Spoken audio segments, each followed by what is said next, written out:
हमारे मराठी में एक काव्य पंक्ति है, मातीच्या कणा कणातून, मातीच्या कणा कणातून आला नव संदेश, आला नव संदेश। हमारी मिट्टी, हमारी ये भूमि हमें कुछ कह रही है, हमें कुछ संदेश दे रही है, लेकिन हम सुन ही नहीं पा रहे हैं क्योंकि हम सुनना नहीं चाहते।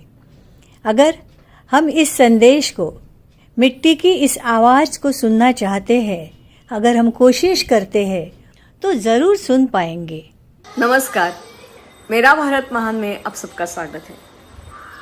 मराठी में एक बहुत अच्छी कविता है, उसके वर्ड्स है, मातीच्या कणा कणातून, मातीच्या कणा कणातून येतो नव संदेश, येतो नव संदेश।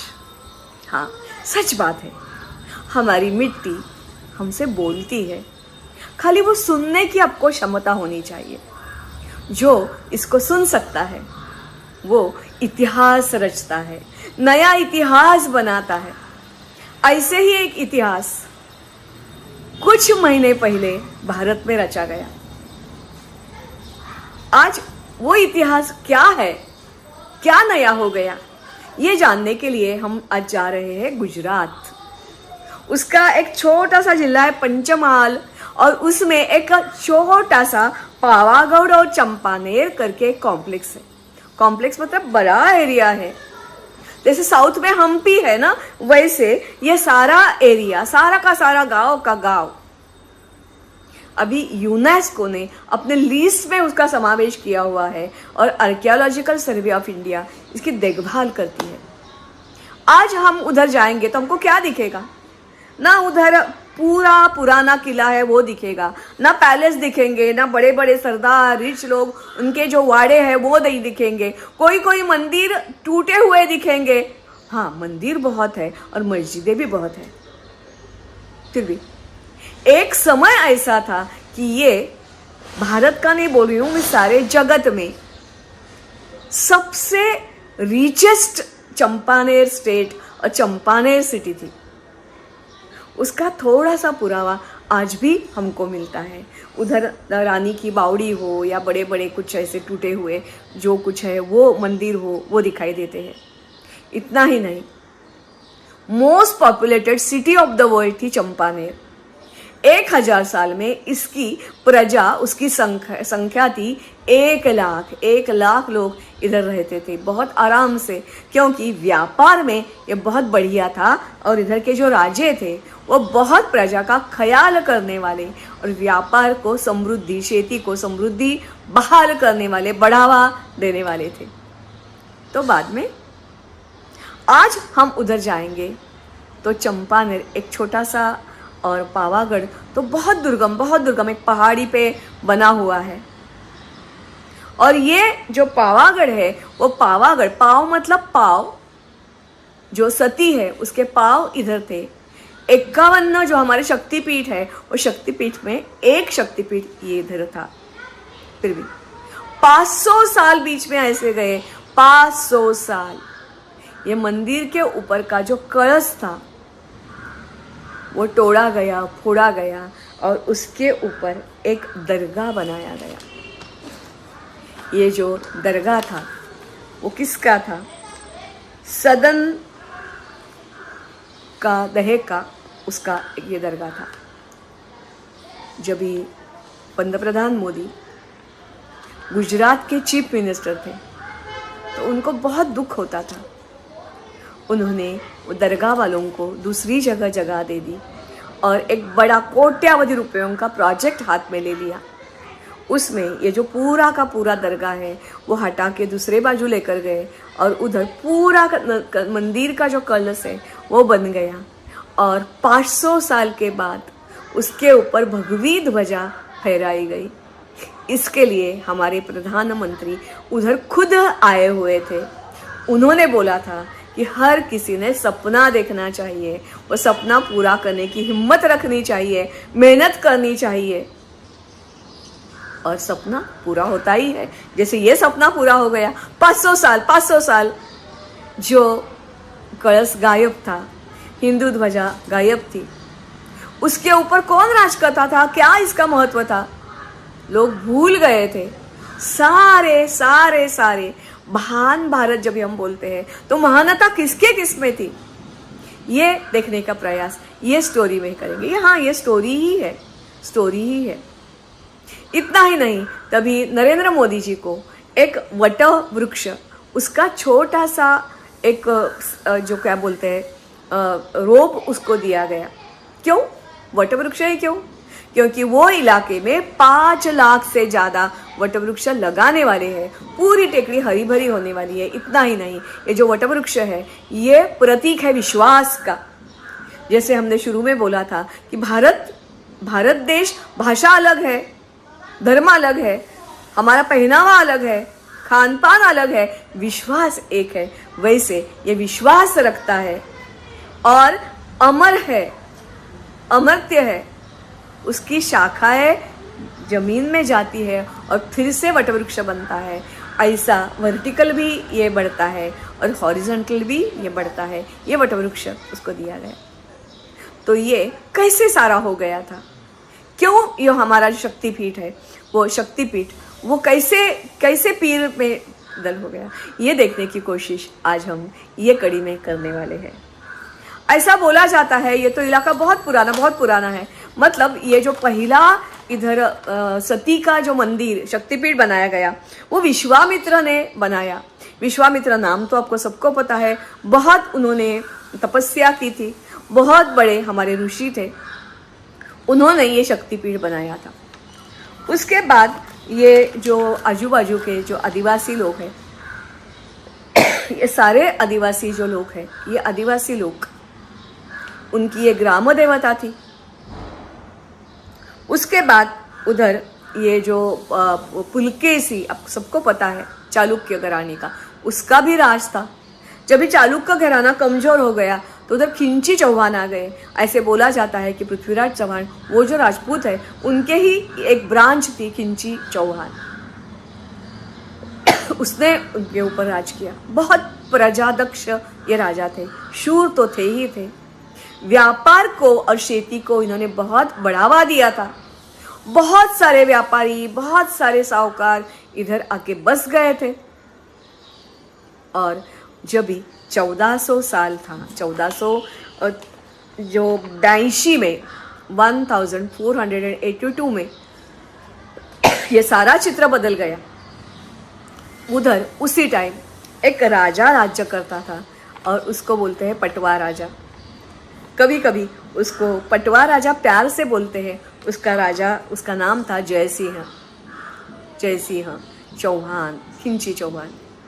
यह ऐसा राजा है कि उसने अपने धर्म के रक्षा के लिए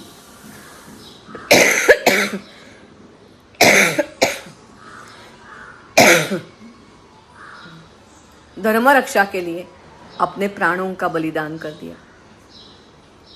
जब ही ये राज करता था तभी नवरात्र उत्सव बहुत धूमधाम से मनाया जाता था। सारी प्रजा, सारे राजा, पावागढ़ के बहुत बड़ा जो उधर टेकड़ी है उसका बहुत बड़ा प्रांगण था, उसमें जमा होते थे और नवरात्रि का गरबा खेलते थे। राजा भी उसमें शामिल हो गया था, उसकी रानियां भी शामिल हो गई थी और इतने भक्तिभाव से वो कर रहे थे, इतने भक्तिभाव से कर रहे थे कि देवी को खुद को लगा, क्योंकि उसमें 3 देवियां हैं, एक कालिका माता भी है, दुर्गा देवी भी है और ये खुद उधर की जो काली माँ है वो भी है, सती भी है। वो तीनों वो आदिवासी स्त्रियों का उन्होंने रूप लिया और वो भी गरबा खेलने के लिए आ गई। थोड़ी देर हो गई और राजा की नज़र वो देवी के ऊपर पड़ी।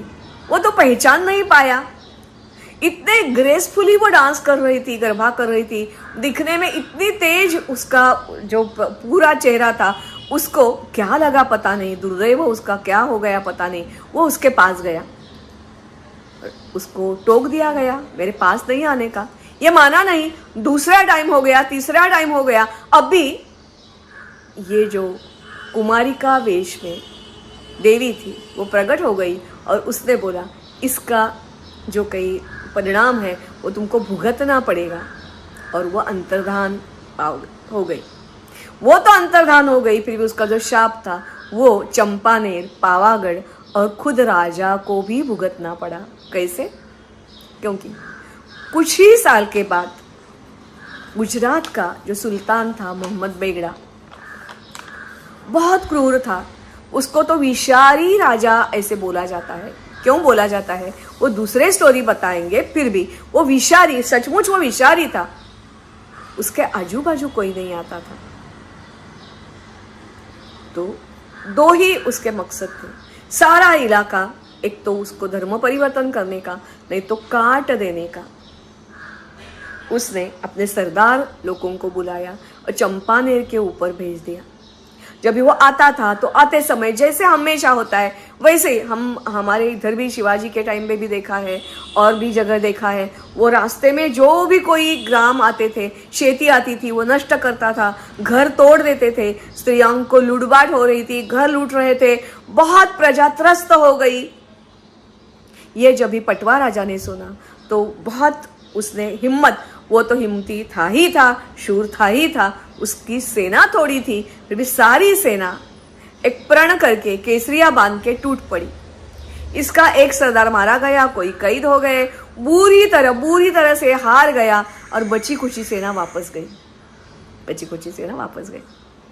फिर भी ये बेगड़ा जो था, तभी वो बड़ौदा में था, उसको बहुत गुस्सा आया और इसको सबक सिखाने का इसने ठान लिया।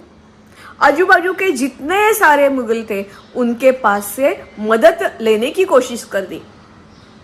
अपनी बड़ी फौज लेके ये चंपानेर के ऊपर चल गया। जब ही पटवा राजा ने ये देखा तो उसको एहसास हो गया अभी तो चंपानेर में रहना मुश्किल है और मुझे सुरक्षित जगह जाना चाहिए, इसलिए वो पावागढ़ गया। पावागढ़ मतलब गढ़, उधर गढ़ था, खाली देवी का मंदिर नहीं है, उधर बहुत बड़ा उसका पैलेस भी था। वो जो फोर्ट था अभी तो टूटा फूटा है, फिर भी ये फोर्ट बहुत भक्कम था और उधर जाना अप्राप्य था, बहुत दुर्गम था। इतना ही नहीं, हमारे जो भी कोई पुराने किले होते हैं उसमें पानी का बंदोबस्त होता है, खाने का बंदोबस्त होता है, गुप्त मार्ग होते हैं, ये सारा का सारा उधर मौजूद था, इसलिए वो उधर चला गया। ये बेगड़ा खुद आ रहा था और 20 महीने उसको घेरा डाल के बैठा हुआ था। खाली घेरा डाल के बैठा हुआ नहीं था, वो आजू बाजू का जो सारा इलाका है दो ही काम करता था, मंदिर को गिराना, हमारे जितने लोग बांट सके, मुस्लिम हो सके उनको करना, मार झोड़ बलात्कार शुरू ही था। राजा को ये सब पता था, वो भी शांत नहीं बैठा था, वो भी और किसी के पास अपने दूत भेजता था और मदद की मांग कर रहा था, गुहार कर रहा था। कोई भी आजू बाजू का हिंदू राजा उसको मदद करने के लिए जब नहीं तैयार हो गया तो उसने तभी जो घियासुद्दीन करके एक जो मालवा का सुल्तान था उसको मैसेज भेज दिया। दोनों में संधि हो गई और ये संधि के यहाँ से जैसे वो मालवा से शुरू कर दिए तो प्रतिदिन उसको 1 लाख तभी के जो टाक करके जो उसका ये था वो देने का वादा हो गया और वो निकल पड़ा, चंपानेर पावागढ़ की तरफ निकल पड़ा।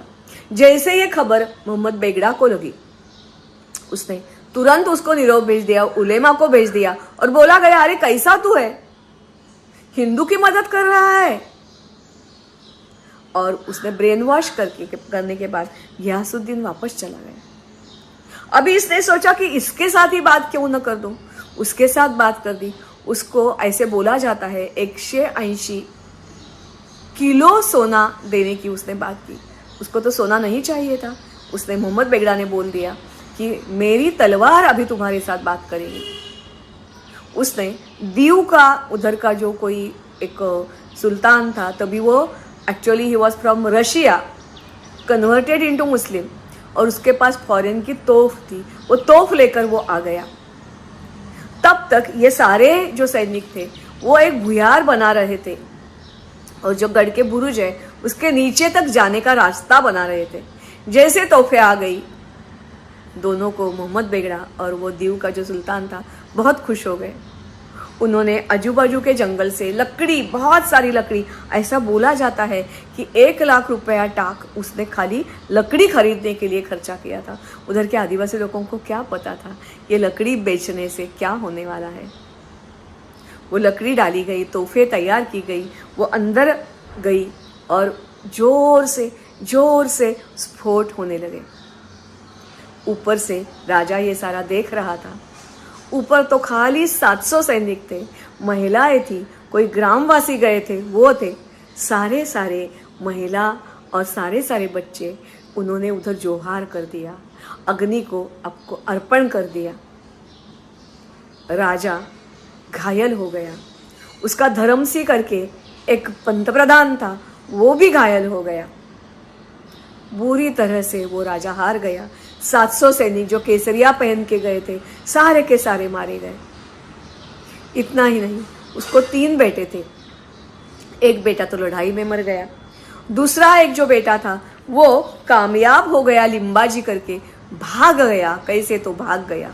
और जो तीसरा लड़का था वो एकदम छोटा था, तेजसिंह उसका नाम था, वो एक उलेमा के पास भेजा गया। बाद में उसको कन्वर्ट किया गया और उसको निजाम उल मुल्क ऐसे नाम दिया गया।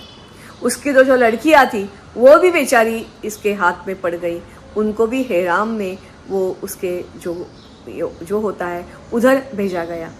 उनकी क्या हालत हो गई होगी, मुझे लगता है बोलने की जरूरत नहीं है। बाद में ये जो दोनों थे इतनी बुरी तरह से धर्मसी और ये पटवा राजा जयसिंह इतने बुरी तरह से घायल हो गए थे कि इनको ये पकड़ के लेकर गया। पकड़ के लेकर जाने के बाद 5 महीने 5 मंथ्स रिपीटेडली ये बोलता रहा कि कन्वर्ट हो जाओ। जैसे हमारे संभाजी महाराज की स्थिति कर दी, वैसे ही इनकी स्थिति कर दी और बाद में इनको काटा गया, मारा गया। लास्ट दम तक इसने कन्वर्ट होने के लिए मना कर दिया। वो बोला नहीं, मेरे पूर्वजों की मेरी भूमि है, इसको मैं नहीं गवाऊंगा। इसका रक्षण करना, प्रजा का रक्षण करना मेरा धर्म है। इतना ही नहीं, मोहम्मद बेगड़ा ने ये जो चंपा नहर है उसका नाम कर दिया वो जो ये था महमदाबाद कर दिया। बाद में कुछ साल 54 साल राज्य करने के बाद वो 66 साल जब भी उसको हो गया वो मर गया। बाद में उसका जो लिम्बाजी करके जो बेटा जयसिंह का भाग गया था, उसके पोते खड़े हो गए, वो आक्रमण करने लगे। बहुत उसने जैसे गुरीला वॉर करना शुरू कर दिया। तो बाद में इनको कुछ जमीन का हिस्सा टुकड़ा दे दिया गया।